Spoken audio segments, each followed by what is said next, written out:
Nous allons utiliser le daf, la méthode dans Masechet Baba Kama. Nous reprenons 4 lignes à la fin du daf, la méthode Amud Bet. Mativ, Rabbi Zera, objection de Rabbi Zera sur Rabbi Meir. On avait vu que Rabbi Meir avait l'air de se contredire au sujet des Koutim, ce peuple qui s'est converti.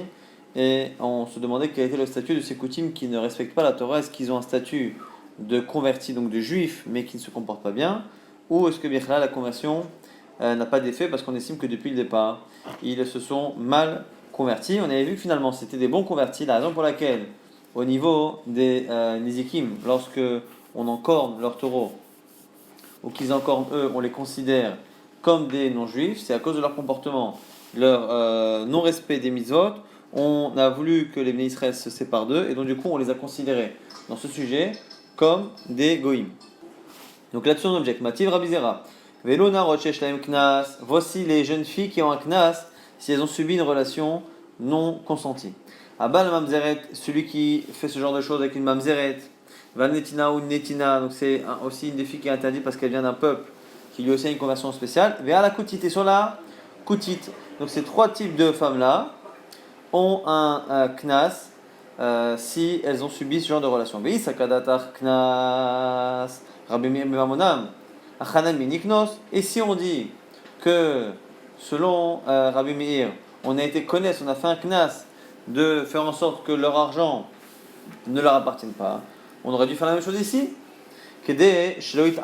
Pour pas que les coutumes se mélangent au Béné Israël. Amar Abaye répond effectivement, on aurait dû le faire aussi. Normalement, on aurait dû sanctionner tous les coutumes et même la coutite.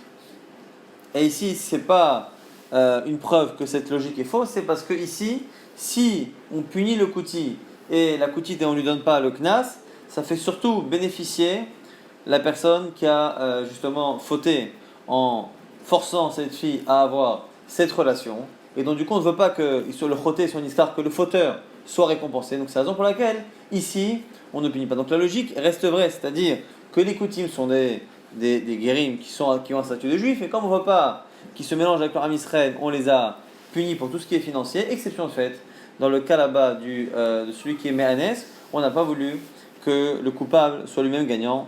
On a dit, alors attends, si on voulait qu'à la fois lui, le coupable, et à la fois la victime elle-même, parce qu'elle est coutite, soit les deux punis, on aurait dû faire sortir l'argent au coupable, mais faire en sorte qu'il ne donne pas à la coutite, mais au pauvre par exemple. La Gmardia Ramari nous dit que même ça il est gagnant. Pourquoi? Car c'est une dette qu'il a, mais il n'a pas de créancier, personne qui vient le lui réclamer, puisque les pauvres ne peuvent pas venir lui réclamer cet argent, et donc en cela il serait gagnant, et on ne veut pas qu'il soit gagnant, donc c'est pour ça qu'ici on a laissé le knas classique pour la coutite.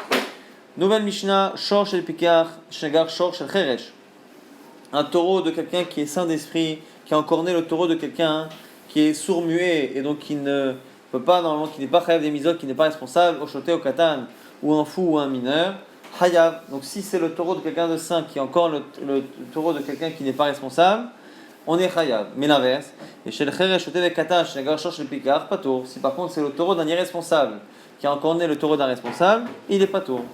Alors, Shor, chez le Cheresh, Katan, le taureau qui appartient à un irresponsable, chez Nagar qui est encorné, qu'est-ce qu'on fait? On nomme un tuteur, et devant ce tuteur, on prévient les propriétaires, donc qui sont a priori des gens qui sont irresponsables, et à ce moment-là, ça donne le statut. Si ces trois irresponsables ont évolué dans la situation, qui sont devenus responsables, donc le sourd-muet est devenu entendant, le fou a repris la raison et le mineur est devenu majeur, Hazal et Tamuto, l'animal redevient Tam. Il dit vrai Rabbi, c'est selon Rabbi Meir. Donc du coup, on est en train de dire ici que le fait d'avoir prévenu les propriétaires, d'avoir rendu Mourad, est annulé si le propriétaire rechange le statut. Rabbi Yossi Omer, Rabbi Yossi nous dit non, Areo Becheskato, pas du tout. C'est pas parce que le propriétaire change de statut que le taureau, lui, change de statut. Maintenant, Shor Haïtstadin, les taureaux qui travaillaient dans les stades, dans les arènes, donc qui étaient entraînés à se battre et à encorner, et no Chayamita, il n'est pas Chayamita, l'animal qui a encorné, et qui est un animal qui est entraîné depuis tout petit à encorner, on ne mettra pas à mort l'animal comme on le fait en général lorsqu'un animal tue quelqu'un, chez comme c'est marqué, qui gar Shor et Ijvechoulé, que la Torah a dit que quand est-ce qu'on met à mort l'animal, qui Igar Shor et Ishor, que c'est l'animal qui est encore, et non pas Lo Sheyagihohu, pas lorsque c'est les hommes qui le font attaquer et encorner. En tout cas, maintenant on reprend le début de la Mishnah qui a l'air de finalement être une contradiction. La Gemara dit Hagufa Kashia. Il y a une contradiction dans le même texte. Pourquoi? Au début, Amar, tu me dis Change le Cheresh, change le Pikar Pato.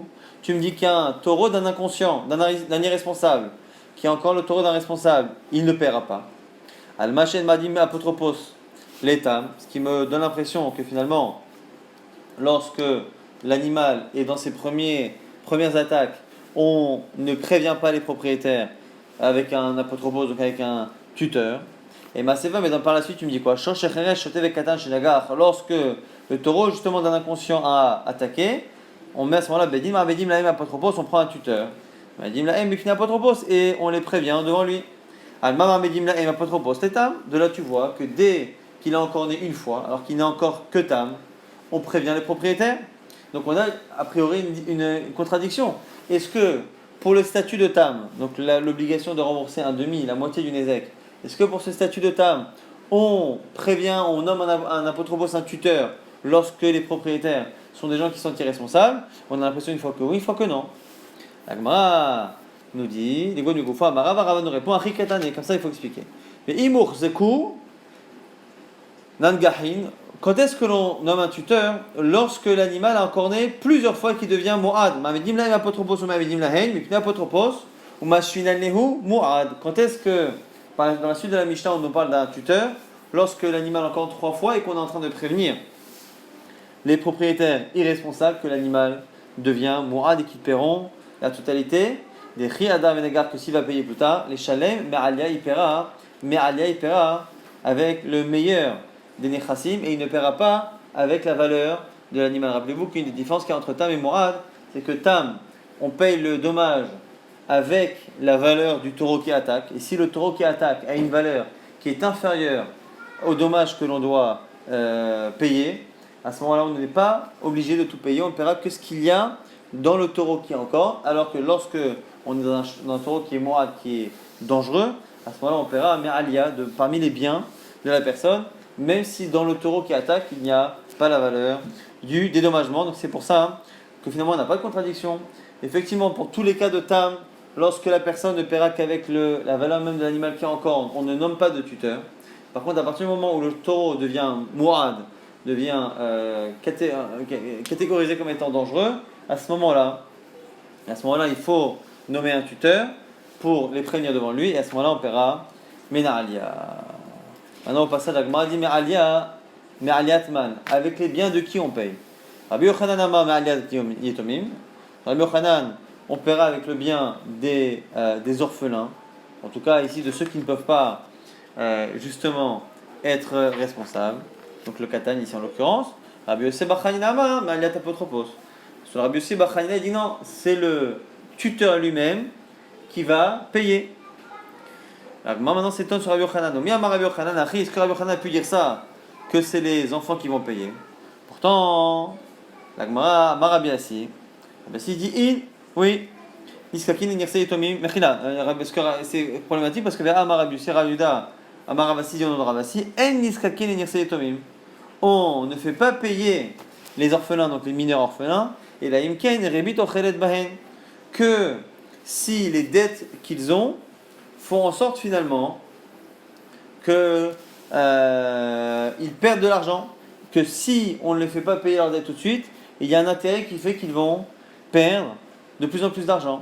Rabbi Yochanan dit Olishtar sheish bo rebit, oliktuvat isha, mishum maisonné. Deux exceptions, soit un document dans lequel il y a rebit, soit une ktuba d'une femme qui permet justement de la nourrir, qui évite de la nourrir en attendant. Donc du coup, on a, selon Rabbi Yochanan, deux exceptions. De manière générale, on n'oblige jamais des mineurs, des orphelins, à payer les dettes avant qu'ils soient majeurs. Sauf dans deux cas où ils sont perdants, dans un cas d'un prêt ou dans un cas du ktuba qu'ils doivent donner à la femme de leur père, où là, ici, s'ils ne payent pas tout de suite et qu'on attend qu'ils soient majeurs, entre-temps, ils auront perdu pas mal d'argent. Donc ce qu'on nous dit ici, c'est que finalement, il y a deux exceptions. Et comme il y a deux exceptions, ça veut dire que par ailleurs, Rabbi Yochanan pense que on ne prend pas de l'argent des mineurs, des héritiers, pour payer les dettes. Et du coup, on ne comprend pas pourquoi ici on a l'air de nous dire que oui, dans le cas où ils sont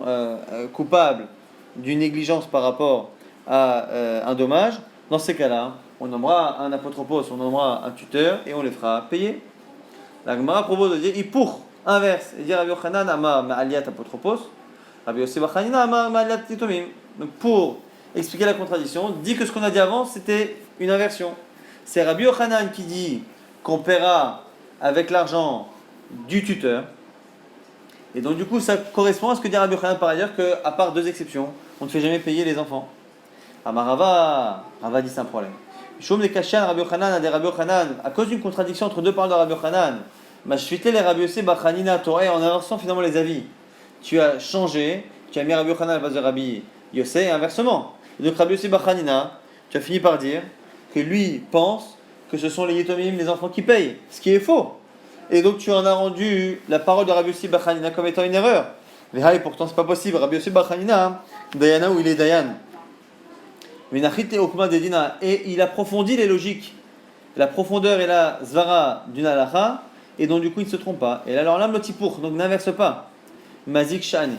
Et simplement, effectivement, on a là d'avoir une contradiction, mais ce n'est pas une contradiction. Pourquoi ? Parce que Rabbi Yochanan a dit qu'en manière générale, on ne prend jamais de l'argent pour les dettes qu'ont les orphelins envers quelqu'un, parce que ce sont des dettes, et qu'à part dans les cas où ces dettes-là, si on attend, vont leur coûter plus cher, comme dans le cas du prêt particulier ou d'une ktuba, effectivement pour des prêts on ne prend jamais l'argent des yetomim. Mais par contre, dira Rabbi Yochanan, lorsque c'est mazik, lorsque c'est un dommage qui est causé par l'animal qui appartient à cet enfant ou à une personne qui est irresponsable, à ce moment-là c'est différent et on fera payer avec l'argent des yetomim et non pas forcément l'argent de l'apotropos qui est lui par contre l'avis de Rabbi Yossi bar Chanina.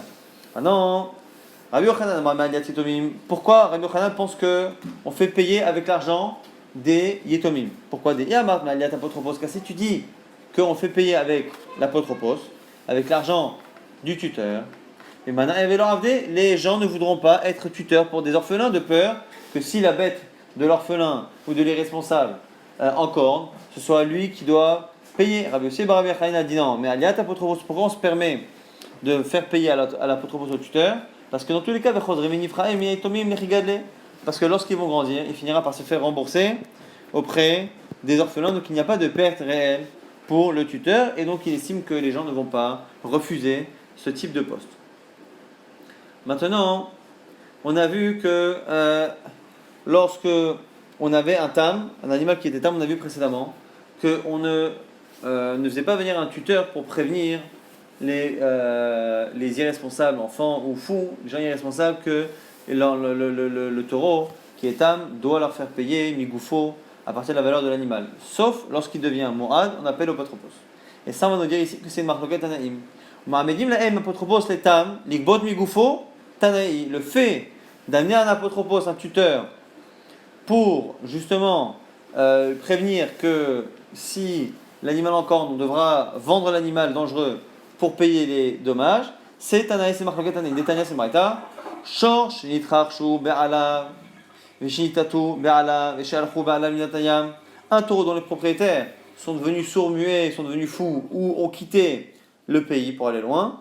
Yehuda ben Nekosa Omer Amar Sompros, on a dit Are hu betamuto. On considère que le taureau est betamuto, c'est-à-dire qu'il est encore tam. Jusqu'à ce que l'on prévienne et qu'on témoigne devant les propriétaires, mais qui ne sont pas absents, qui ne sont pas présents ou qui sont irresponsables. Donc il reste betamuto. Chachamim disent Ma'amedim lahem apotropin. On nomme d'un apotropos, on met Ma'amedim lahem bifnei apotropin. Et le tuteur remplace ces personnes-là, et il suffit que le tuteur soit présent quand on prévient l'animal pour qu'il devienne morad. Maintenant, dans un cas où Nitpaka Hacheresh, le sourd-muet est redevenu en bonne santé, Nishtafa Shoté, le fou redevenu saint d'esprit, et que Dila Katan et le mineur a grandi, ou Baou Be'ala, les propriétaires viennent, Minatayam de l'étranger, Yoda, Benekusama, son professeur dit, Chazal et Tamuto, il redevient Tam, Hacheredu Bo Bifne Be'alim, jusqu'à ce que l'on témoigne devant les témoins, devant les propriétaires. Rabbi Osama, Ariou Becheskato, et selon Rabbi Yossé, il reste Becheskatos, encore une fois la Chazaka. Est-ce que lorsque les propriétaires changent de statut, un fou qui redevient saint, un katan qui devient grand, ou un type qui n'est pas là qui redevient là, est-ce que le changement de statut va changer le statut de l'animal? En tout cas, sur le début déjà, on a dit que lorsqu'on a quelqu'un qui était saint d'esprit ou qui était présent et qui à un moment donné devient fou ou sourd-muet ou qui quitte le territoire, tant qu'on ne le prévient pas, l'animal est âme. Et selon Chachamim, on nomme un tuteur et le tuteur remplace la personne. Amroumai, Areu Betamuto, c'est quoi Areu Betamuto qui a dit le premier avis son prous qu'il est Betamuto, des Kamar son prous qui a dit son prous. Il est Madelomia Eklal. Si on dit qu'il n'est pas du tout devenu Moad, Hamid Katene Sefa, Chazal et Tamuto, c'est impossible puisqu'on verra dans la suite qu'on dit que si il redevient, si il change, le propriétaire change d'avis, Chazal et Tamuto, il redevient Tam. Machma qu'entre temps il est devenu Moad. Mikla, Deyad, tu vois qu'il est devenu Moad et la maille, Areu Betamuto, c'est quoi qu'il est Betamuto? Areu Betmimuto, dès lors, Mechasrinan le. C'est pas qu'il est Tam, c'est qu'il est Betmimuto dans. Il est entier. C'est-à-dire que lorsqu'il est Tam, on ne lui fait pas payer même Khatsinezek. C'est ça, en ça qu'il est Betmimuto, qu'il est entier, c'est-à-dire qu'il n'a pas perdu d'argent, dès lors, Mechasrinan le, on ne lui fait pas perdre d'argent. Alma, et il m'a dit, mon apotropos, c'est Tam, Nikbot, Migoufo. On voit que son pros, il pense qu'on ne nomme pas un apotropos pour lui faire payer. Chachamim, Omrim disent, Marvedim la apotropoin. Mais dit la mifte apotropos, et qu'on lui nomme un tuteur et qu'on témoigne devant lui. Alma, mais dit apotropos, les tam, nikbot, migoufo. Donc là, on voit que les deux premiers avis de son pros et Chachamim sont en marloquette. Est-ce que justement, pour un tam, on amène un tuteur pour justement le faire payer sur les nigrochot du tam? Maintenant, Veseifa est la fin. Et Mike a mis flagué. Sur quoi porte la discussion de la fin? C'est sur Reshut Meshana. Est-ce que le changement de domaine du propriétaire change le statut de l'animal? Ika Benayo, ça la discussion entre les deux. Sompros, ça va, Reshut Meshana. Premier avis, Sompros qui pense que le changement de statut du propriétaire change le statut de l'animal. Rabbi aussi, ça va. Reshut Meshana, pas du tout. Le domaine ne change pas l'animal. Donc c'est pour ça qu'en fonction de l'animal, il appartenait à un fou, maintenant il appartenait à un saint d'esprit. Il appartenait à quelqu'un qui était enfant, il appartient maintenant à un adulte. Est-ce que le changement de domaine change l'animal ou non? Que quand on témoigne sur qu'il est Mourad, le statut de Mourad porte sur l'animal essentiellement, non pas sur la personne. Maintenant, une braïta, Tanor Banan, Shor Khere Shotev Katan Shnagar Rabbi Yaakov Meshalem Chasinezek. Un taureau d'un inconscient, d'un irresponsable comme un fou, un mineur, ainsi de suite, qui est encore né, sur le Rabbi Yaakov, non, on dit quoi? Rabbi Yaakov paye Chasinezek, il paye la moitié du Nezek. Donc si on lit au sens premier, si quelqu'un est irresponsable avec son taureau en corne, on a l'impression que c'est Rabbi Yaakov qui va venir payer le dommage, la moitié. Et on dit Rabbi Yaakov, le pauvre Rabbi Yaakov, qu'est-ce qu'il a fait? Et là, Emma Rabbi Yaakov Omer, Mishalem Khatsinezek, qui manque un mot dans la Braïta, c'est que Rabbi Yaakov dit, Rabbi Yaakov est possèque, que la personne, évidemment propriétaire, doit payer un demi-Nezek, c'est pas que lui-même va payer. Maintenant, Askinan, de quel cas parle-t-on? Ibetam, si c'est un animal qui n'a pas encore né, ou qui n'a pas l'habitude d'encore né, puis Pshita Dekula Alma, c'est pas shoot que selon tout le monde il doit payer la moitié. Et il est Mourad, si l'animal est dangereux, encore né 3 fois. Hida Avale Shmira Klal, Klaloba El Shalom. S'il a été surveillé, il ne doit rien payer. Idelo Avdele Shmira, Kulinzek El Shalom. Et si par contre il n'a pas surveillé, il doit payer la totalité. Donc pourquoi la moitié d'un Nezek? Si c'est un Tam, c'est pas shoot. Il n'y a pas besoin d'être Rabbi Yaakov et d'avoir un cas de Cheresh avec Katan. Si c'est par contre un cas où il est Mourad, on ne comprend pas ce que le Mourad, soit on paye tout quand on est coupable, soit on paye rien lorsqu'on n'est pas négligent. Amar Avar dit l'Olam be Mourad, non pas un animal bien qui est Mourad. Et pourquoi ici on ne paye pas la totalité? Parce qu'on a fait une petite surveillance. Velo Avdele Shmira Me'ola, mais on n'a pas fait une surveillance de l'animal dangereux qui était parfaite. Et Rabbi Yaakov, ça va là que Rabbi Yehuda, de Amar Ad Tzad Tamut Bimkoma Omedet. Rabbi Yaakov il pense comme Rabbi Yehuda, qui pense que le tzad tam, il reste toujours là. Il y a un tzad mourad qui se rajoute, mais le tzad tam est là. Et donc, si on n'a pas fait la protection parfaite, on a fait une protection qui est nécessaire pour ne pas payer une Nezek Shalem, mais pas nécessaire pour rendre patour du tam. Et donc, du coup, c'est pour ça qu'on paiera Khatsi Nezek. Et du coup, la Gemara nous dit au passage que non seulement il pense comme Rabbi Yehuda, mais il pense également, ça va là que Rabbi Yehuda d'Amar, Mu'ad Sagele Bishmira Pruta. Il pense également qu'un Mu'ad, ça suffit de faire une petite shmira. C'est pour ça que comme il a fait une petite shmira qui est suffisante dans Mourad mais pas dans Tam. Il s'est débarrassé du Nezek Shalem de Mourad, mais il est toujours coupable du Tam. Et ce qu'on nous dit également, et il pense également, ça va aller que Rabbanan, comme Rabbanan, des Américains qui pensent que Marmédi va pas trop c'est un Mikbot Migoufo, que le tuteur permet de faire payer à quelqu'un qui normalement est irresponsable, même pour un tam. Et donc c'est pour ça qu'il reste il reste le knas de tam, parce que finalement donc il faut trois choses pour pouvoir dire un truc pareil. Il faut penser que tam et moad, les deux obligations peuvent se cumuler et se juxtaposer. Quand une disparaît, l'autre reste. Il faut penser que la shmira suffisante pour ne pas payer Mourad est différente de celle de Tam. On est moins mahmir, on l'avait vu il y a quelques jours. Et donc du coup, on peut être dispensé de payer pour Mourad, mais être sur de Tam. Mais il faut aussi penser qu'un enfant, donc un irresponsable, peut être, par l'intermédiaire d'un tuteur, obligé de payer pour un Tam. Maintenant, Abaye nous dit, Abaye, il veut l'obliger. Il dit, mais attends, mais je comprends pas. Est-ce que Birla, il n'y a pas une marloquette qui est obligatoire? Mais Hatania, pourtant il y a une braïta qui dit Shor shel cheresh, shotev katan shnagar, un taureau d'un irresponsable qui est encore né, Rabbi Uda Mechayav, Rabbi Uda dit que c'est Chayav, et Rabbi Yaakov Omer, Chatsi Nezek, Udim Shalem, et Rabbi Yaakov vient dire non, il vient dire en tout cas, il dit il paiera la moitié. Et donc Abaye a l'impression d'ici que Rabbi Uda et Rabbi Yaakov sont incompatibles, un il dit Nezek Shalem, l'autre dit Chatsi Nezek. Or là ici, on a expliqué Rabbi Uda comme mettant à plusieurs reprises dans la chita de Rabbi Yaakov, comme étant dans la chita de Rabbi Uda. Amar Rabba Baroula, réponse de Rabba Baroula, Mash Mechaev Rabbi Uda, Peresh Rabbi Yaakov. Rabbi Yaakov dans cette braïta est une explication de Rabbi Yaakov. Rabbi Yaakov explique Rabbi Uda. Rabbi Uda nous dit qu'on paiera, mais comme il n'a pas précisé quoi, bien Rabbi Yaakov dit c'est Chatsi Nezek ou Demshalem. Ce qu'il a dit qu'il doit payer, c'est Chatsi Nezek. Et donc du coup, c'est la raison pour laquelle on n'a pas de problème à expliquer que Rabbi Uda et Rabbi Yaakov sont une seule. Et même si on va donc résumer ce daf là, la tête, le daf de Shabbat. Donc, on a vu que finalement, selon Rabbi Meir, les Koutim étaient des juifs, des convertis qui étaient des juifs, mais par contre, comme ils se comportaient mal, on ne voulait pas qu'ils se mélangent, et donc du coup, c'est la raison pour laquelle on a été connaître que leur argent ne leur appartient pas, et donc du coup, au niveau des knasot et des nézikim, des dédommagements, on les considère comme des non-juifs, exception faite pour celui qui contraint une femme à avoir une relation, ou dans ces cas-là, lorsque c'est la koutite qui doit recevoir l'argent, cette femme est koutite, on va lui donner l'argent tout de même, le knas, parce qu'on ne veut pas non plus que le violeur soit récompensé de ne pas payer, et même si on fait donner l'argent à une autre qu'elle, donc à des pauvres par exemple, comme il n'a personne pour le lui réclamer, il serait gagnant, on ne veut pas qu'il gagne. Maintenant on a vu que on avait un taureau qui appartenait à quelqu'un qui est irresponsable, qui est en corne, il est patour. Maintenant, après, on avait vu, est-ce que après la première fois, dans la Mishnah, on a l'air de dire que pendant les 3 premières fois, il est patour. Tant qu'il est tam, il est patour. À partir de la 3e fois, on amène un tuteur pour prévenir que le taureau devient mourad, et à ce moment-là, ils paieront, non seulement ils paieront, mais ils paieront donc, à ce moment-là, Nezek Shalem, et ils paieront en plus, mais Alia. Maintenant, de Alia, c'est qu'ils paieront non seulement avec la valeur de l'animal, mais de n'importe quel bien. On a une marloquette Amoraïm. Est-ce qu'on paiera avec les biens de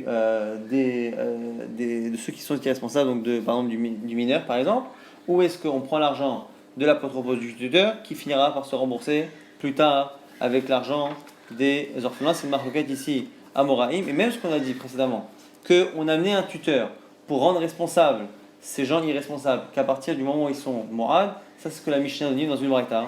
On a vu que c'est une marloquette Tanaïm, qu'il y a tout de même parmi les Tanaïm certains avis qui pensent que qu'on peut faire payer ces gens irresponsables à partir du moment, même avant qu'ils soient morades, en faisant justement nommer un tuteur, et que devant ce tuteur on les prévienne, à ce moment-là on les fera payer migoufo à partir de la valeur de l'animal qui a encorné. On avait à la fin d'avis de Rabbi Yaakov qui pense que lorsque l'animal donc c'est cet animal, c'est justement ce Rabbi Yaakov qui pense là, ce Rabbi Yaakov qui pense que l'animal d'un irresponsable devra payer Chatsi Nezek Shalem. C'est dans le cas, un cas particulier, un cas où il a surveillé l'animal, mais pas assez pour être patour de tam, mais assez pour être patour de de Nezek Shalem, et on pense que les deux sont cumulables, et on pense également, encore une fois, comme Rabbanan, l'avis qu'on vient de citer, parmi les Tanaïm, pas comme ce qui est marqué dans la Mishnah, et l'avis de Rabbanan, qui pense qu'on peut faire payer avec un apotropos, avec un tuteur, on peut faire payer des orphelins ou des gens irresponsables, même avant que l'animal soit mourant.